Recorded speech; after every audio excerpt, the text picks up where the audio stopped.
everybody. Welcome to the 250th episode of the Donovan Bandits. I'm Orrin Phillips. First up, I just want to give a shout out to Joe and to Mike and our buddy Sean, who does our graphics. You guys, we did 250 episodes. That's absolutely incredible. Much more to come, but thank you guys for all your help. And thank you, fans, for listening. Before we get into it, Ithacon, April 27th, 28th. Get your tickets at ithacon.org. You're going to have a blast. Okay. So how do we do a 250th episode? This is monumental. Well, you got one of the biggest guests in comics today. I'm talking about Cully Hamner. Cully has worked on so many huge projects. Red, which became a movie, two films actually. Blue Beetle, so many other wonderful, wonderful books. His art is incredible. And you're going to see from talking to him, he is one of the nicest people in comics today. This was an absolute pleasure. I mean, we love all our guests, but talking to Cully, I mean, it was just like, talking to a friend. The man loves comics. The man loves what he does. He brought a lot of wonderful insight to this, and I think you're going to really enjoy it. It's a great way to celebrate our 250th episode with him. So, without further ado, Cully Hamner. Mr. Cully Hamner, sir, thank you so much for taking the time to speak today. Yeah, thanks for having me. So, first question we ask everyone is, how did you first discover comics? How did I discover comics? Not break into, but like discover as a reader. Fan.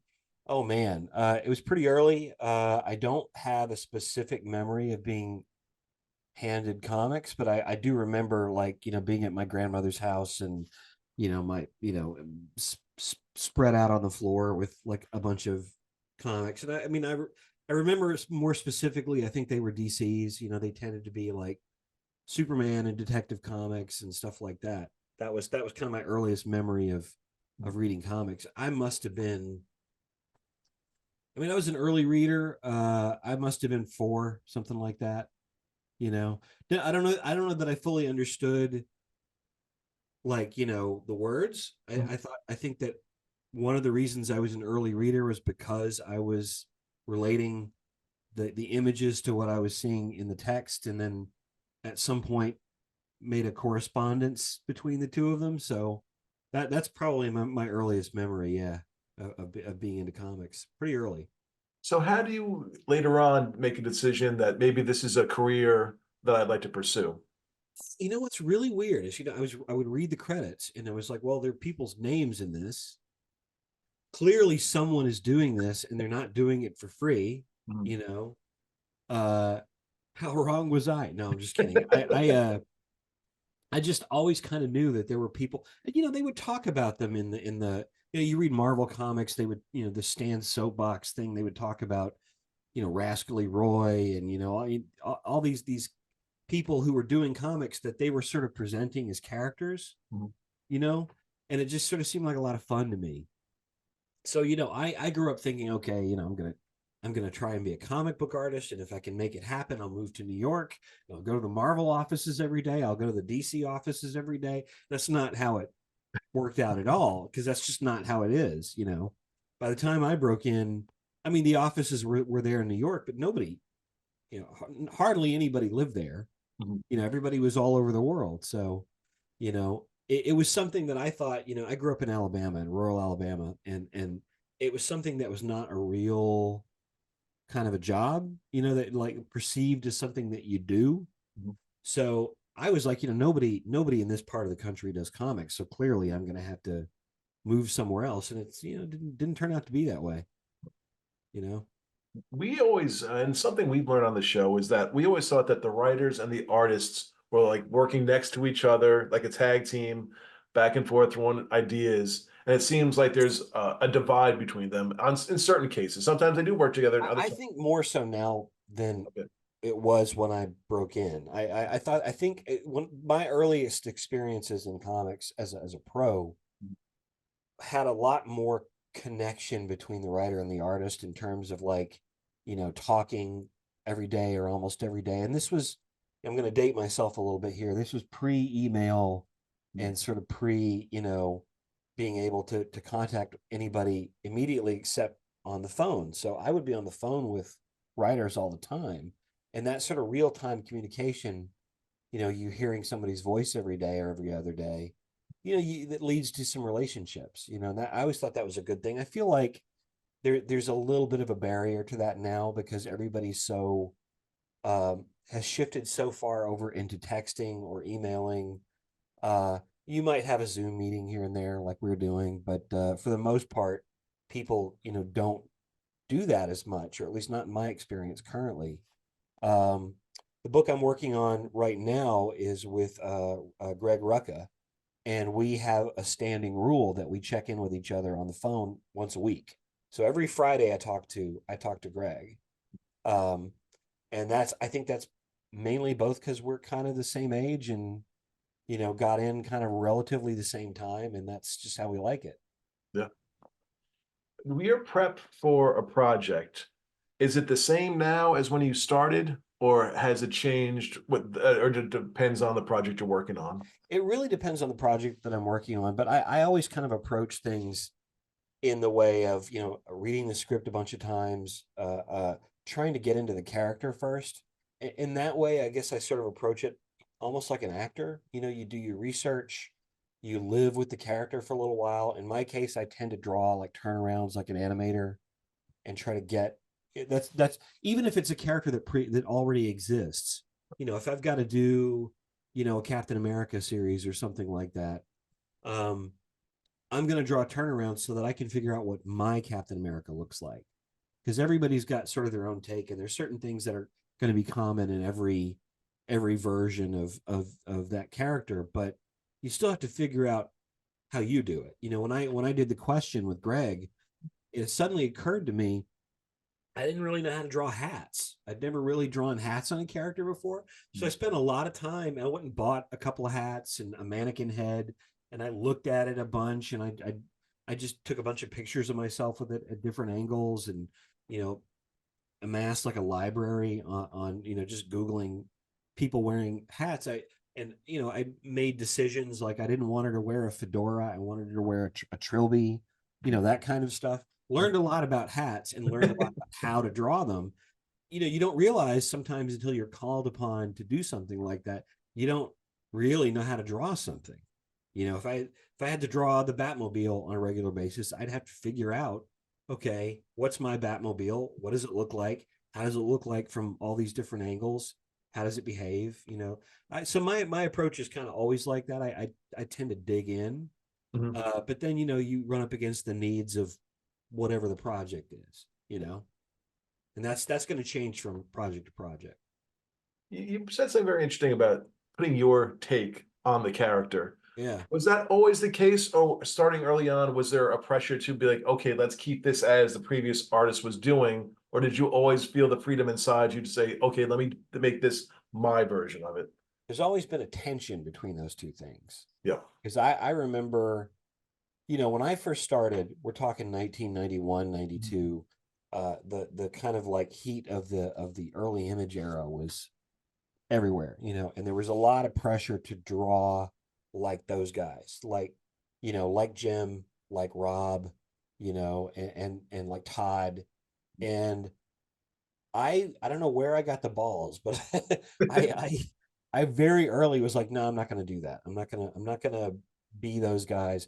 Also, part of it was I was part of a studio called Gaijin Studios in those days, and there was an intense pressure to not be someone who ripped anybody off, to try to have your own voice, to basically not be what we would call a swiper, Mhm. you know. So if you sort of got caught trying to look like another artist, even if it was another artist in the studio, Mhm. you really kind of caught hell for it. Yeah. And it was just at the time it was like sort of like a wolf pack, and it was kind of hard to get through that. But in retrospect, it was a good thing because it really kind of made all of us develop into our own, looks. I mean, you look at Dave Johnson, and he doesn't really look anything like Brian Stelfreeze, and Brian Stelfreeze doesn't look anything like Adam Hughes, and so on and so forth. So it's like, none of us, I know that like there was a period there where, that where we got sort of tagged as like kind of all having a similar style, and I don't think that was the case at all. I thought we all had maybe a similar approach that Mhm. resulted in different styles, because I don't think Tony Harris looked anything like Jason Pearson. I don't think any of us looked alike. especially the more we developed. Now that That's my dog. I don't know if you can hear my dog. She's barking. no, She usually waits till I'm on a call or, on a podcast and then if goes, she wants to jump on, here's an opportunity to make the, the pressure you just spoke about with because how Image was blowing up at the time, was sure. that coming from above or is that an internal pressure around the whole industry as hey, Image is taking off, we got to get the next Jim Lee on our hands? I think that's kind of the same thing, isn't it? I mean, it's like, that pressure, oh, this is making money. We've got to do stuff that looks like that. I mean, Right. that always comes from above. I mean, that always comes from the people paying for things who want to make more money. I Right. remember very specifically when I was doing my first book, which was Green Lantern Mosaic Mm. in 92. I remember my editor telling me, like, we were in danger of cancellation. Is there any way I could maybe look a little bit more like Jim, And I just kind of remember saying, no. Yeah. I don't think I mean, not only could I not do that, like I just couldn't, it wasn't possible for me to look, like what Jim does. It wasn't really desirable for me. I didn't really feel like it was in my interest to be a clone of anyone. Mhm. So yeah, I kind of rejected that out of hand. Again, I'm like 6 months into the business at this point. I Mhm. don't know where I got like the nerve to do that, but I just kind of steadfastly refused. I would say your art, it's one of those arts that when you see it, you know exactly who did it. Can you look back now? Are there sort of milestone points in your evolution, certain books, certain projects you Oh, worked sure. on that you could say, Yeah. like, okay, this is when I discovered this and it kind of Yeah. took off Oh, from yeah, there? totally. I mean, I felt like I had a lot of development in the first year that I was in comics. I remember being at a party in New York, a DC party, and there was an editor there who is not with the company anymore, but at the time was a high up editor, and I remember him saying to me like, and this was at the end of my first year in comics. He was like, you get my vote for most improved, right? Which was that was pretty cool. I feel like at that point, like that first 10 years in comics, there was kind of a sameness to what I was doing. Mhm. When I did Red in particular, that felt like a turning point to me. That felt like a turning point in me becoming more myself as an artist and kind of not trying to be, even though I say, I would refuse to overtly try to look like someone else. I still think there's something inside you that, sort of keeps you from being your own artist for a while. You're still trying to live up to what other people were doing. And again, I was in a studio surrounded by people who were going to become giants. I mean, like really big name, admired artists. And, it's hard not to go, well, to basically kind of put your own instincts aside and kind of try to hit the standard that they're hitting. It was very competitive that way, but I really do think that by the time Red rolled around, uh, that was where I started to let my instincts take hold. That the way I sort of saw things and the way I would approach inking or page layout or whatever. And that I really feel like that was a big one. And again, also Blue Beetle was another one. Uh, that was another stylistic turn for me into kind of maybe more of a friendly style, Okay.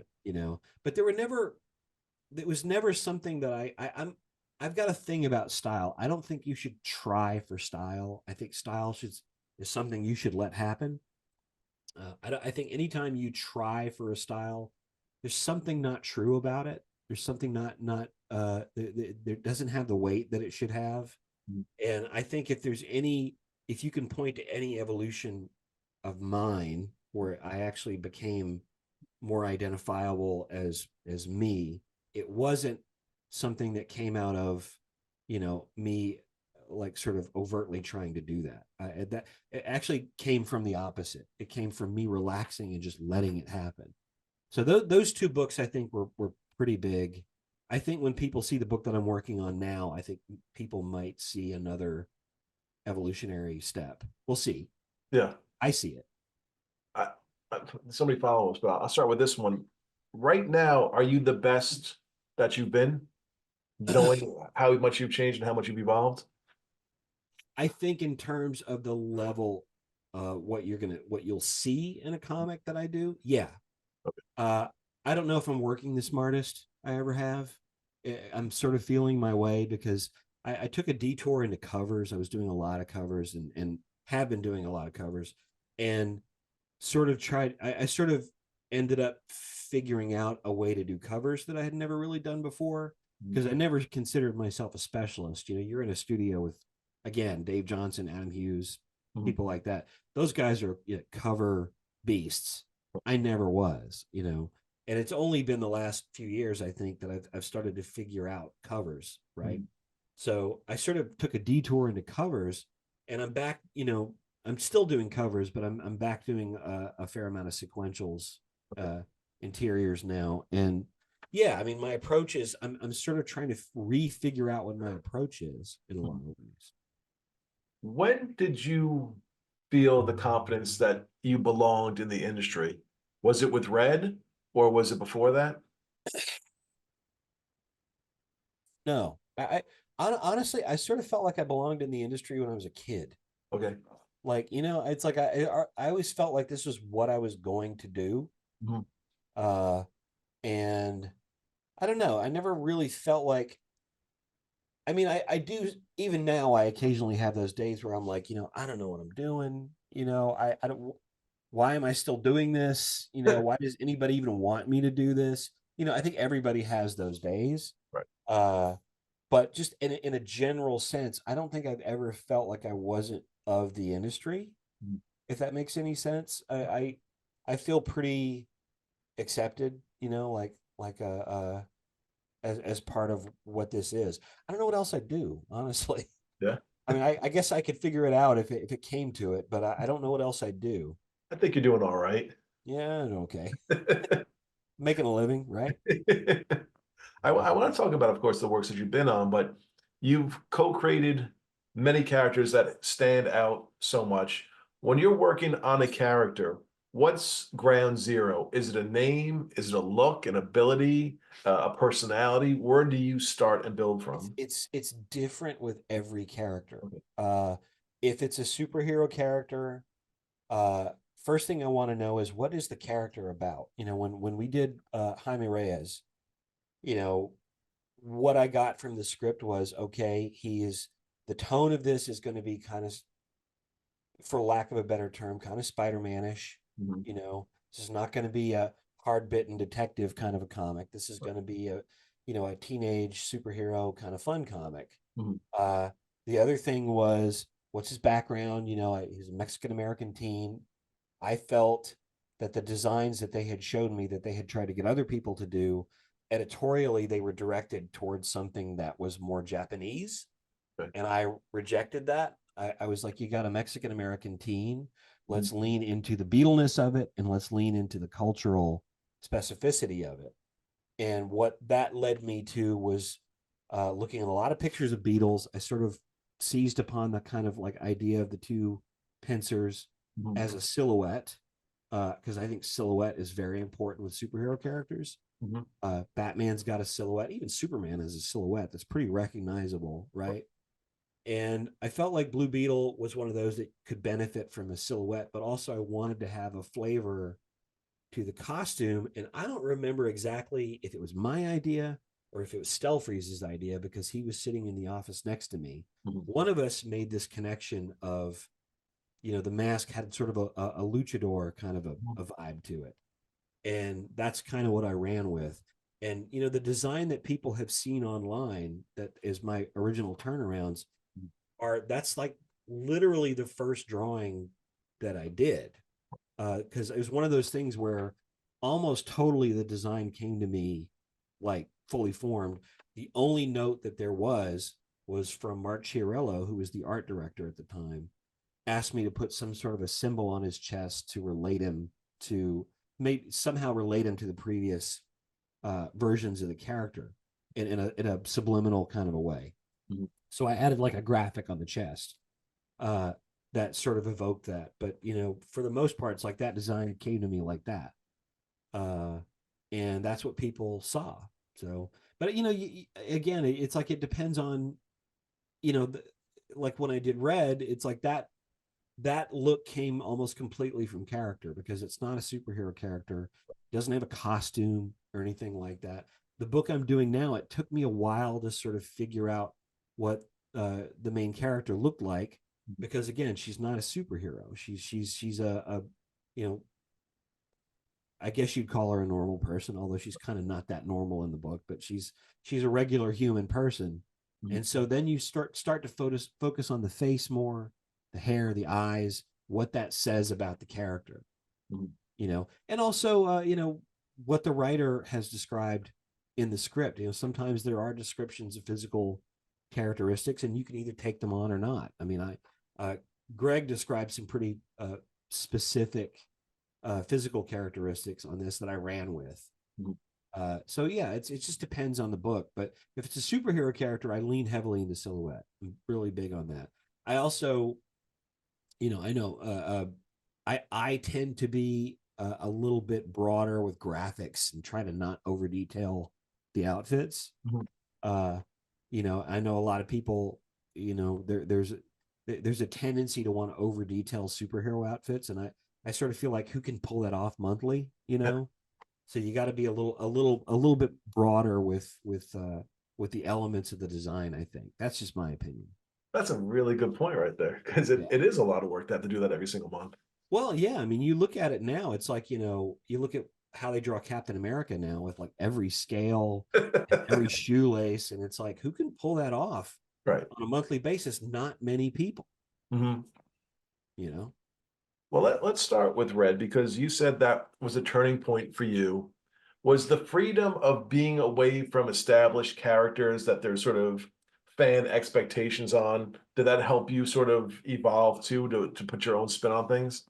I mean, I guess so. I guess it was also pretty scary. Hmm. Um, it was my first creator owned project. Hmm. Uh, the first time I had ever didn't really have a template.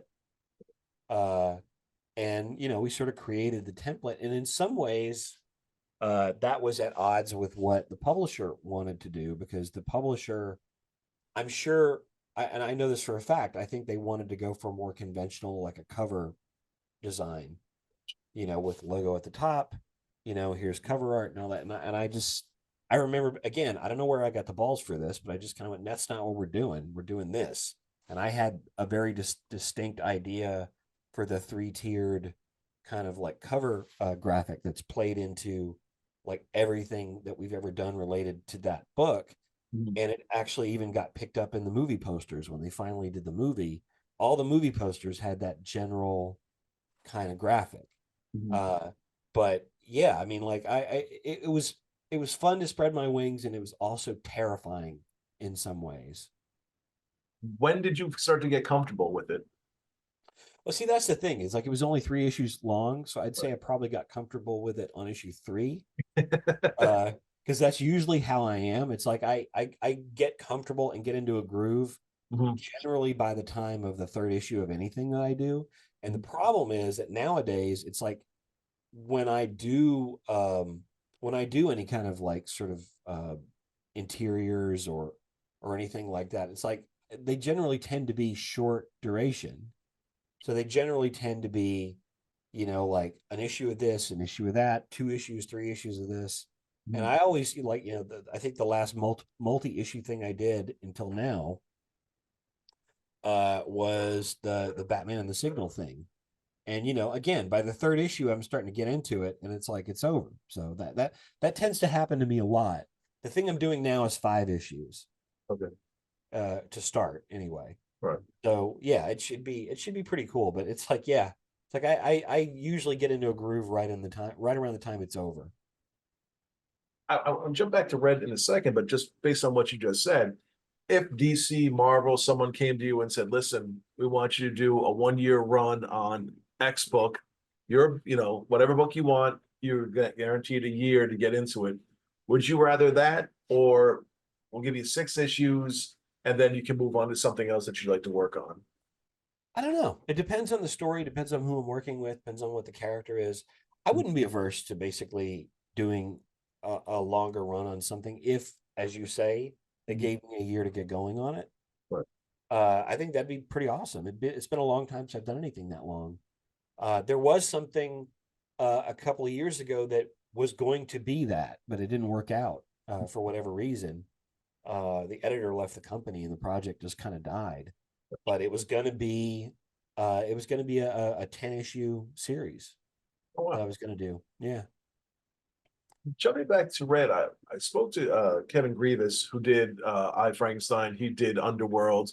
Right. Yeah. When you're seeing something that you had a hand on being passed off to somebody else to put it in a different media, is there a nervousness that comes with it as to what are they going to do, and how back and forth was there between their ideas and your ideas?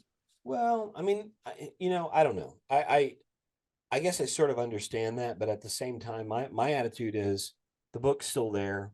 People can buy the book, and if they want what I did, if they want it to look like what I did, what we did, and they want that, you can go buy that. You can order it from Amazon. You can buy it in a comic store, whatever you like. I mean, clearly, and this is, no secret. I mean, the film version of Red, Hmm. uh, other than the first 15 minutes, has very little to do with the book that we did.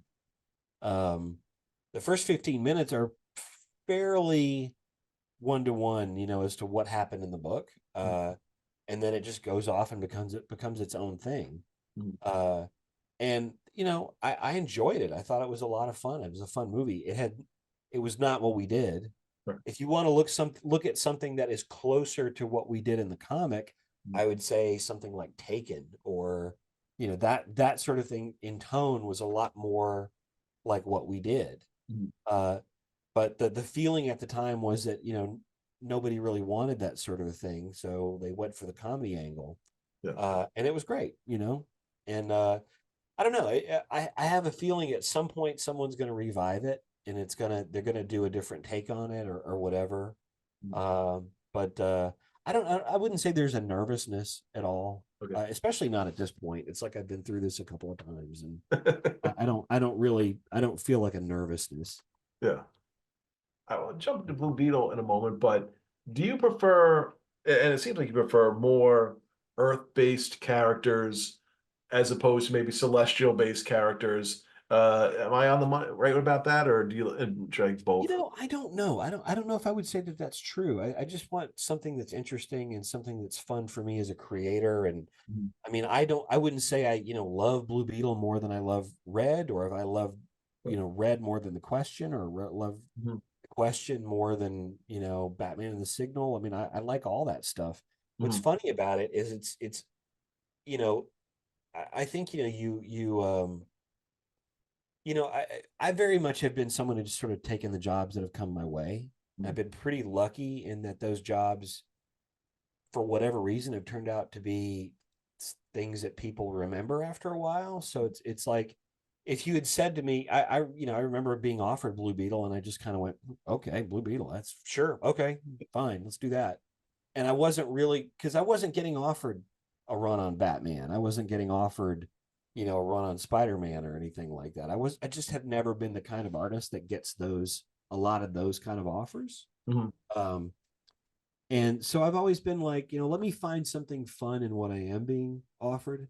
Mhm. And I found it in Blue Beetle. I found that in the Question. I always found something in each of those characters to kind of hang my hat on, and so it's like I'm not necessarily married to a particular genre. Mhm. It's just what I think I'm going to be good at. I mean, if somebody hands me, a crime story, I'm gonna get into crime mode, and I'm gonna be that kind of an artist. But if somebody hands me a comedy, I will become, Mad Magazine. I will do whatever I need to do Mhm. to make it work. Right. It just depends on what the job is and who I'm working with, and if the vibe is good. I know that's a weird word, but vibe counts a lot for Right. everything. You can just feel it when something's going to work. Mhm.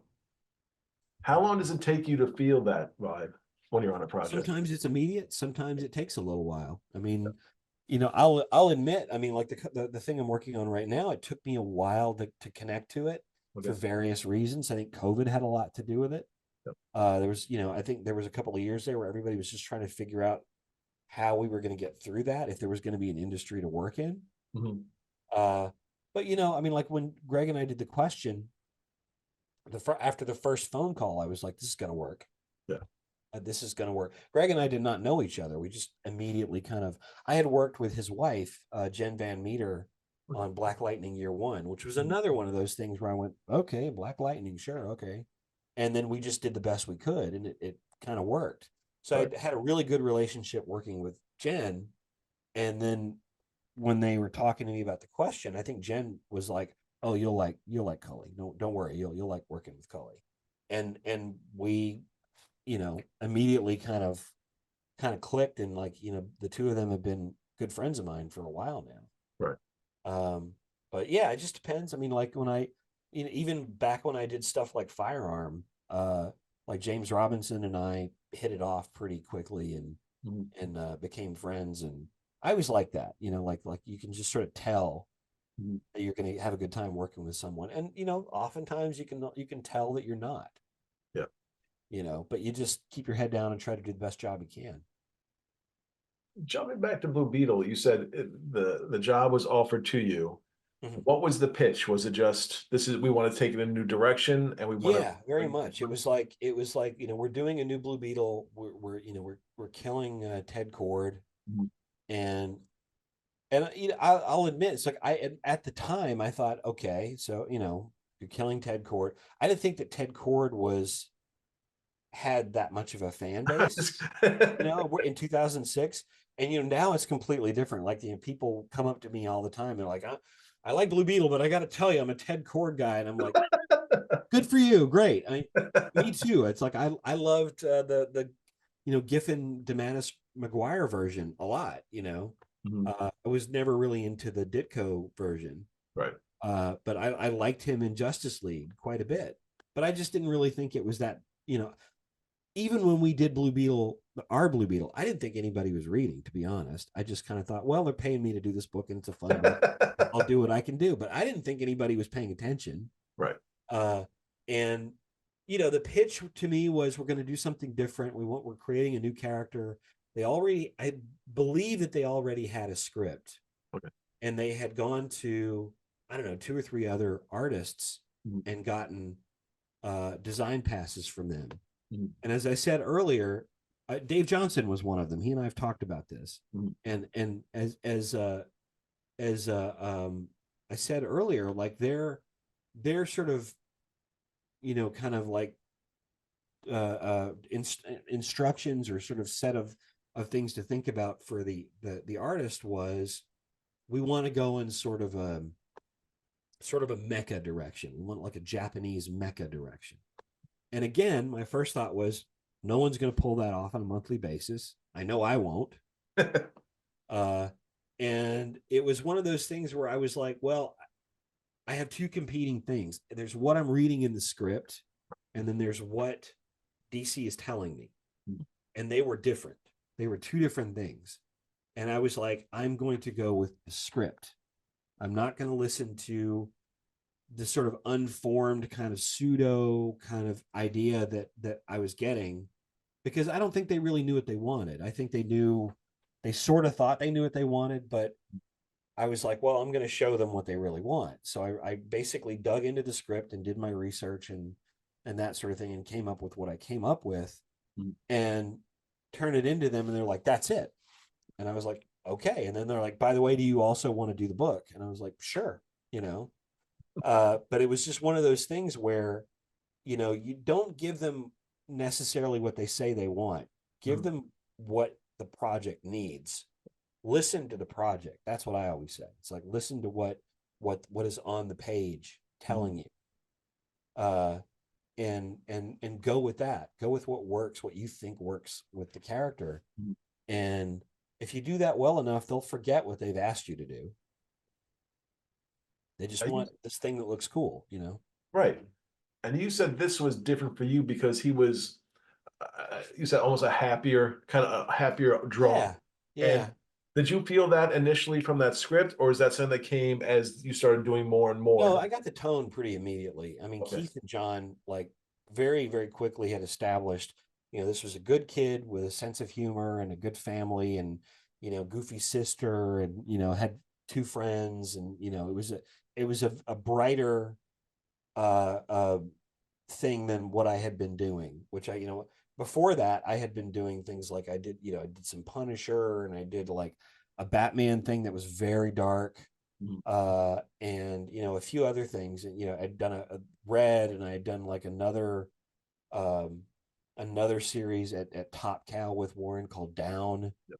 and it was very down. It was like that the title was very accurate. It was a very down kind of a book. So what I was what I was being, asked to do at the time mostly was dark stuff, which is kind of funny because my first book was a superhero book. I mean, I went from Green Lantern Mosaic, which granted was a weird book, but it was still a Green Lantern book, Mhm.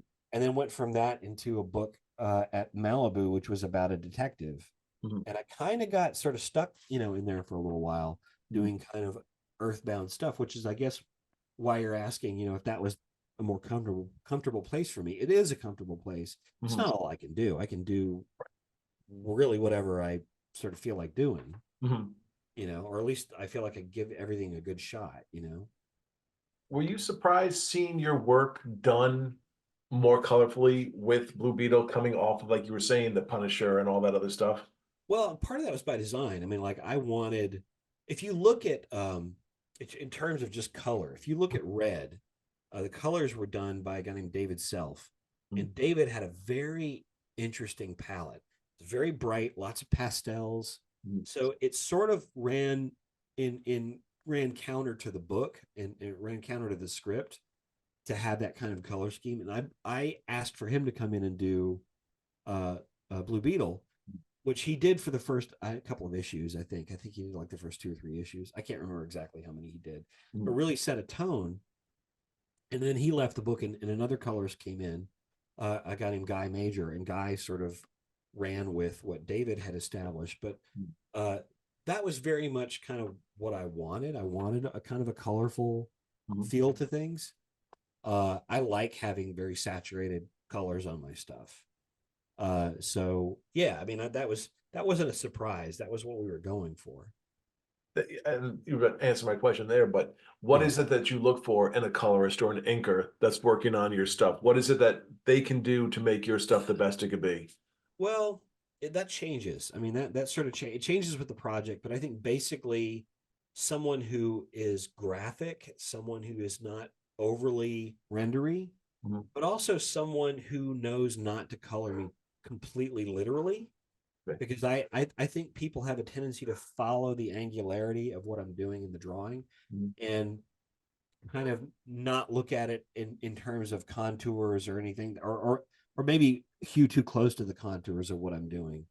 And it's kind of hard to explain, but you know, I want them to kind of like conform to the shapes that I'm drawing, but not stick directly to them because light doesn't work that way. You know, um, I mean, the best colorist that I have, I mean, like people like Laura Martin is like one of my favorites. Um, Dave McCaig is another favorite. There's a ton of colorists that I've got a list of colorists that I usually hand to an editor when they ask me who I want to color me. But it's very specific, and I find that there aren't that many people who get me, Okay. in a color sense. Uh, but yeah, I mean, I don't tend to do well with a lot of airbrushy type effects or anything like that. I just don't think it looks good on my stuff. Right. Jump for a second to New 52 because that was a large undertaking. Yeah, Um, yeah. it sort of, the people didn't know really what to expect from it. You're brought into it. What is it that you have in mind off the bat as to how do we make this work? Well, there were some mandates that I had. I mean, like when they brought me in on that, I was supposed to work directly with Mark Chiarello and Jim Lee, and the mandate was that we've got to young the characters up. That was a main one. We want the characters to all look younger, Mhm. and um, the other mandate that I had was that Jim wanted me to stylistically pull against him. Okay. And what I mean by that is that, Jim's got a very specific style. I had a very specific style. Jim tends towards ornate kind of designs. I tend towards simplicity. So the two of us working together, I think we both really sort of enjoyed like how we would pull against each other. Like, you know, I would hand in something and Jim would be like, well, it's a little plain. Let me see if I can kind of like, kind of boost this up a little bit. Or he would hand me something. I'm like, too much, man. Let me kind of pare this down. There's a lot of that, but there was a lot of meeting in the middle, and I think there was a lot of appreciation between the two of us. Mm-hmm.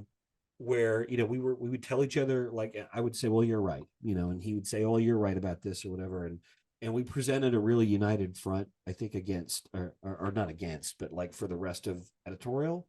Right. It became a different thing than what it originally was, which was we were just going to design everything and hand it to the editors, and at some point in the process they decided that they wanted to just bring editorial into it. So after we had designed between the two of us probably around 100 characters, Jim did more than me. Jim probably did like, it was probably a 60-40 kind of a thing. Right. But at that point, like when they brought all the other editors into it, and they had artists that were on the books that wanted to do their own designs. Mm-hmm. At that point, I became kind of an art director. Like they were feeding me other people's designs and having me comment or make notes on them. And it was a very, very busy time. Mm-hmm. And I, at the time, DC was still in New York, and I was not in the office. This was before COVID, so this was not, nobody was used to kind of working remotely the way they do now, except for freelancers, right? Like me, like I'm a freelancer, and they had hired me on a freelance basis to be a character designer, but it actually became kind of an art directing job after a while. And I commented on everything. I was commenting on cover sketches. I was pitching in on other people's designs, and it was pretty cool. It was the first real experience I'd had like that. I'd had a little bit of experience like that with a company called 12 Gauge Mm-hmm. that I helped start when it came about. But like this was much bigger than that, and it was a lot of fun, a lot of stress. Right. Things had to be done very fast. Mm-hmm. There were times I'd get a design and I'd need to make notes or do another version of it within an hour and hand it right back in. And sometimes I'd be doing that on a plane, on my iPad, which was fascinating. That was the first time I'd ever really done anything like that. So I'd get a design as I'm boarding the plane and finishing it as right before I get off the plane, that sort of thing. A lot of that sort of thing. Was it an all-consuming sort of thing because of the scope and because of impact it could have? Like, this is everything you focused on? Yeah. I mean, I was doing a book at the time. I was doing The Shade with James. I did the first arc of that. I was doing that while I was doing this, but yeah, it was pretty all encompassing. Yeah. And I see why they wanted to start inviting other artists into it, because I think they wanted Jim and me to establish a kind of a vision, but there's just no way the two of us could do all that work. I mean, Jim's an executive with the company. He's the publisher, but at the time he was co-publisher. I think he was co-publisher at that point. Mm-hmm. And I was, a freelancer, and I had my own work to do. So that was just a lot of work, but it was also really rewarding. Did you feel nice to be a part of a total buy-in by everyone at DC to let's get this thing going and let's get this off the ground? What do you mean? Like everybody was on board with like, okay, we're all rowing in the same direction. Yeah. No, there was a real feeling of this could save the industry. Okay. And I don't think that's being hyperbolic. I think it did. I mean, I think that, sales in comic book stores for the first couple of years at least they went upward. They zoomed upward because of New 52. I think it plateaued, which is why you got Rebirth. Right. But yeah, very, very definitely, like New 52, that was a real boost when the industry needed it. Could you see taking on a big undertaking like that again? Sure, someone asked me. Of Wow. course I would. Yeah, what you would what the way I feel about it now is that I know how I would do it better. Okay, so what would you Yeah. do better this time? I think I would probably just have a clearer vision when we start out about what we're doing, Mhm. ask a lot more questions. I'd probably fight from my point of view a little bit harder. Mhm. Because there were some times when I feel like in retrospect I could have been like, I really think that's a bad idea, Right. you know. And then there are other times where I feel like, I probably, what my contribution was could have been a lot better, a lot stronger. So, sometimes my point of view should have won, sometimes it shouldn't have, Right. you know. One thing I'm very curious about it and for your thoughts on is what kind of time frame would you give yourself prep time before announcing it, before going forward for it? How long of prep time would you give yourself for if you had to do it all over I again? mean, something like New 52. Yeah. That is a very interesting question because I felt at the time that what we were doing was accelerated way too much. I Yeah. felt like we should have had a year to Mhm. get all that going, and we didn't. At least not on the design side. The design side was probably, I don't know, 3 4 months Mhm. what we were doing there, and it was just rapid change all the time. And I remember saying that to a friend of mine who was an executive there at the time, and his attitude was kind of like, "Well, yeah, but this stuff gets out, and people are gonna know about it, and there's it won't stay a secret." And I remember saying to him, "All you have to do is not confirm it. Let people talk about it. That's what builds the buzz, right? Mhm. But give us a year to do this, and you got to build this properly." Yeah. And I felt like if we'd had a year, I feel like maybe New 52 might have lasted a little bit longer, but that's just me, you know. So you guys are kind of, running and gunning at times. It was Just very seat of the pants in a yeah. lot of ways. It was just that we're going to do this. It's got to come out by this time, which is a theme in comics. It's always, you never have enough time to do anything in comics, right? Mhm. And there was very much a feeling of like, well, we got to dive in this pool and just start swimming, Right. Because you've worked on so many big projects, is there a project you worked on that you think doesn't get talked about enough? There's one that's close to your heart that you're saying that you said, you know what, this one it kind of slipped by a little bit, but it really was something wonderful. Um, Maybe the question that I did with Greg with Mhm. Rucka, I think probably could stand to get a little bit more love, but Mhm.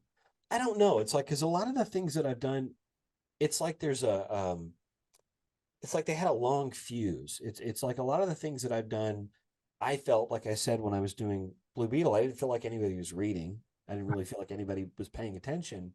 And here we are 15 years later, and suddenly I'm getting a lot more attention for a book that I did, what, 17 years ago? So like a lot of the things that I've done have been like that, where it's like when Red happened, Mhm. that movie came out in 2010. I did the book in 2003. Right, I think anybody noticed it, you right. know. But when the movie happened, suddenly everybody starts hyping up that they read it, and that they, I get a lot more commentary about that, about stuff like that. So yeah, it's like I feel like a lot of times what I do historically is stuff that I did under the radar, and then suddenly people discover it like years later. Like Right. that's happened to me more than once, I think. Or maybe not people discover it years later, but I discover years later that people actually cared about it and enjoyed it, Well, because I don't think about it in those terms. It's like I never really think about whether I'm doing anything gets any. I usually assume it's not getting any attention at all, you know. well, that's interesting because Blue Beetle it was so popular and fans loved it, and it really connected with people. Nobody in DC ever said, "Hey, you know what? You guys are really doing a great job in this. You're knocking out of the park. Thank you for what you're doing." Or this is really going well, guys. Thanks. Since Sam. Not as such, because it always felt like the sales were, maybe, especially a few issues in, it was like maybe kind of not setting the world on fire. There's Right. always that feeling. Mhm. But I mean, when I got the New 52 gig, I Mhm. guess you would call it a gig. One of the reasons that Jim and Mark told me was that there was a feeling that the Blue Beetle design was their most successful redesign of a character in 20 years, is how they put it. I don't know if that's true. That's how it was put to me, which was certainly kind of gratifying to hear from those two, specifically from those two guys. And apparently that design was so appreciated that they wanted me to help redesign the whole line. So, one thing plays into the other, sometimes years later.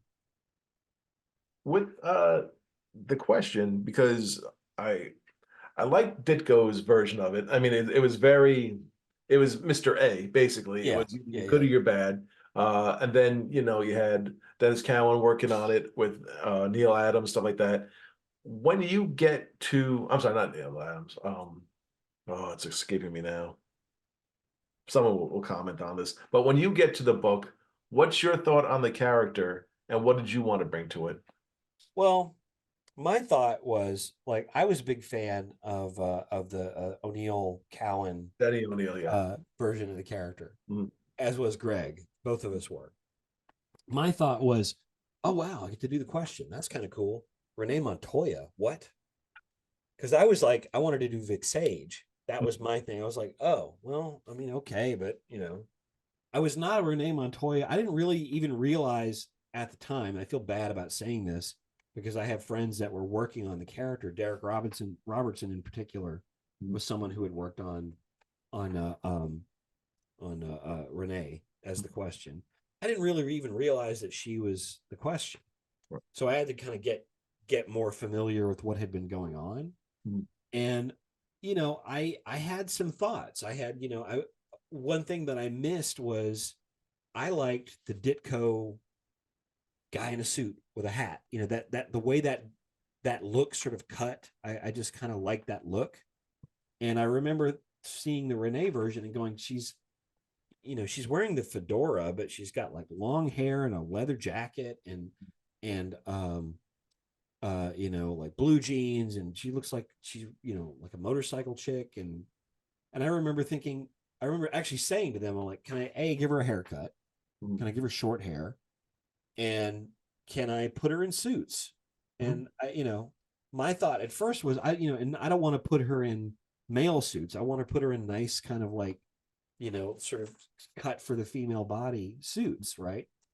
And that was how I started because I wanted to go back to that look. And they were like, well, I don't know. Greg, I think was a little skeptical because he was like, that's not really what the character is. And I'm like, let me just show you what I mean. And I did some character sketches. And he was like, yeah, okay. Yeah, well, that looks pretty cool. Yeah, let's try that. So that's what I did. And of course, throughout the life of the series that we were doing, I, sort of eventually started putting the suits aside a little bit and putting her in like there was one issue where she's wearing a baseball cap and track gear, and that was more of a nod to the Cowan O'Neill question because there were times where he didn't wear the suit and the big overcoat. He wore, like stuff that you fight in. And I kind of wanted to have her like have kind of an issue where she looked like Bruce Lee in Game of Death or something like that. Yeah. So like I started putting her in other outfits, and then later on when we did the character again for Convergence, I had her in a suit, but it was more like a slim kind of like a male cut suit.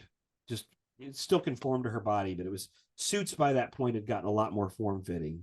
Mhm. But I tended to put her in stuff like suits, but like with like Chuck Taylors, that sort of thing. That's kind of like where I left the characters. I was drawing her a lot in like suits with skinny ties and like the hat and Chuck Taylors. But the main thing was I just have never liked her with long hair. I don't like the look of hats with Yeah. long hair. I think it's weird for a fighter to be wearing a hat plus long hair that's going to get in your face that's already covered. And I was just like, the long hair is just a step too far for me.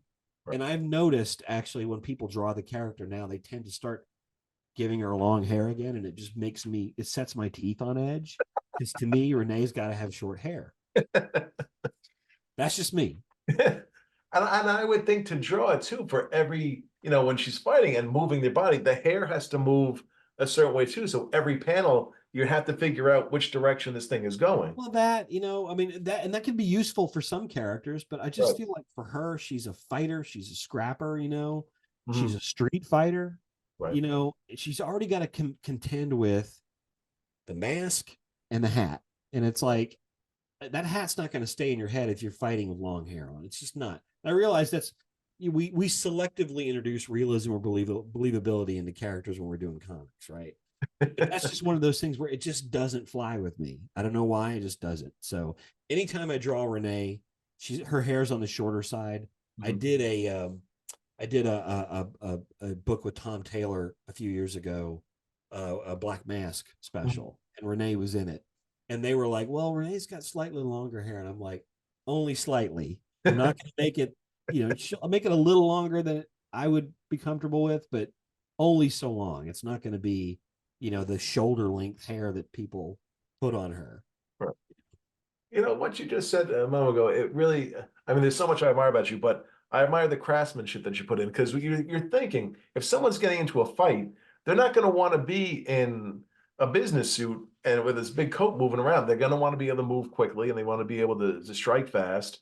And the Yeah, fact I mean, that you, to a degree, but there's yeah, also like you want something to look cool, and right. I wanted her to look different. I didn't want her to look like literally every female character in comics has got long hair, and Mhm. these are usually decisions that are made by men because men like long hair on women, right?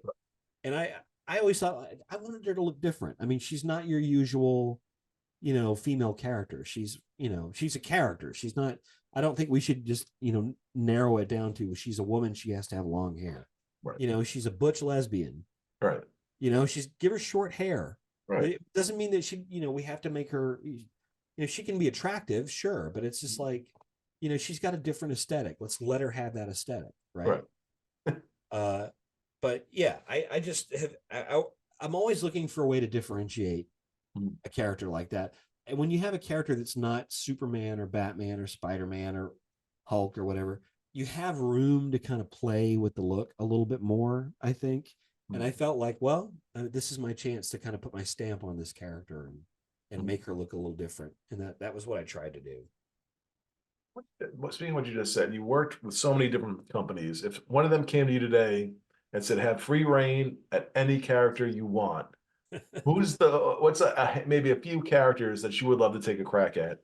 Oh, man, I don't know. It's just like that's such a hard question because it would depend on other factors rather than just the characters. Right. Um, I have always, since I was a child, and I've told anyone who will listen, I've told people at DC this, Mhm. and I have always been a Shazam fan. I've always been a big fan since I was a small child. I've always wanted a shot at doing those characters. Right. Uh, and I've just never really been kind of handed that. Mhm. Um,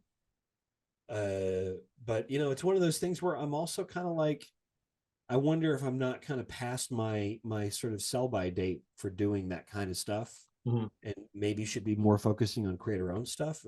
Which is not to say that I don't do work for hire, because obviously I do work for hire. And Right. obviously, I love DC and Marvel, and I would I love the idea of doing their characters. Mhm. But I also I'm not a young guy anymore, and part of me is like wondering what kind of storytelling I can do on my own, and Right. it would have to be a very special project, I think. But if somebody came to me and said, this amazing writer that you admire, is going to be working with you, or you can write it, or whatever, me, Mhm. uh, and you can have, fairly free reign to do a version of these characters that you want. Sure, I mean, I would be interested. You, And it doesn't even necessarily have to be those characters. I mean, just there are lots of characters I like. yeah. Yeah. You mentioned creator owned, and it seems like these are there are opportunities for you, and not just for you, but for artists like this, where you can sort of cherry pick of who you want to work with if the project's right for you, if it gets offered to you. Yeah, I mean, I do think that like that a lot of that has to do with if you manage to stick around long enough. Like I've managed to somehow stick around in comics for over 30 years, and Right. so there's almost a feeling of like, well, I'm not going to get fired from comics, right? It's like I always tell people it's like that is like the hardest thing to do is get fired from comics, especially now because there are opportunities. If you have any sort of a name or any sort of a pull with a fan base Right. at all, you can probably get something going somewhere, Right. you know. And I have found that there are lots of opportunities out there, not just Marvel and DC, but there are lots of companies out there. Well, maybe not lots, but there are other options. Right. And you know, chief among those is a company like Image, which is where we're doing our current book. Right. And it's a very different situation. It's a lot more work. Mhm. It's a lot more like running your own kind of mini publishing company in a lot of ways, handling production yourself, or at least art directing, production yourself. Mhm. Doing a lot, wearing more hats than there's the hat allegory again, but wearing more hats than you're used to wearing when you work for like a big publisher. Right. But there's also a lot of reward to be had from that, and there are opportunities to be had if you are kind of a known quantity. So yeah, I mean, there's lots of places that I can do things nowadays. So it's that I like that a lot. I want to talk about, or how much you can say about this new project in a second, but I know you did one thing for them, I believe, but man, I would love to see you take a crack at Grendel to see what you would think. Really, that's something I haven't really ever. I think I did a pinup in Yeah, you did one pin up. yeah, like a long, long time ago. I used to love that book. I mean, I'd Yeah, be down for it if I mean, I'm assuming that Matt is still I believe he still involved owns with it. it. Yeah, I don't know. Yeah, I'd be interested in that. that'd be pretty awesome. Yeah. So what is this new project you're working with Image, and how? Because I know sometimes you can't say a lot about it, but Well, broad it's not been strokes. like there's not been an official announcement. Greg and I have talked about it, Okay. in podcasts before. It's called Ruby Actual. Mhm. It is by and large a cultural crime story, I guess you would call it.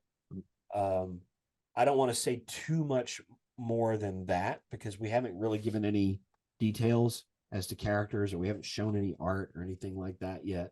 Mhm. But if you liked our question stuff, you'll probably like this. Okay. It's very much got a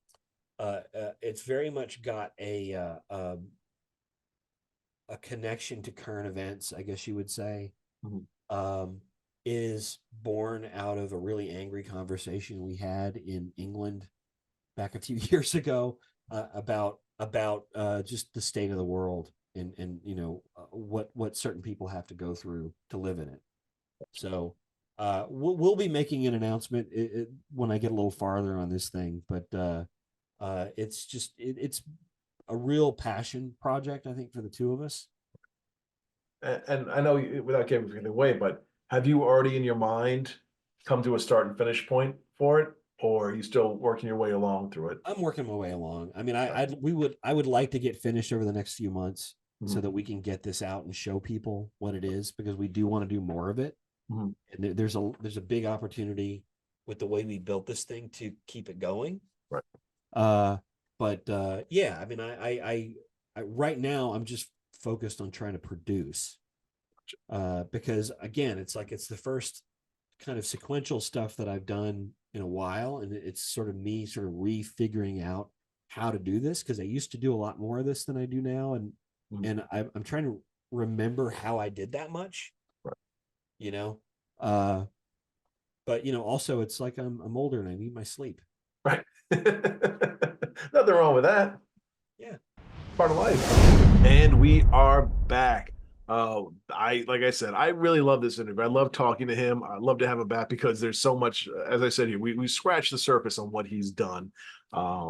This was so much fun.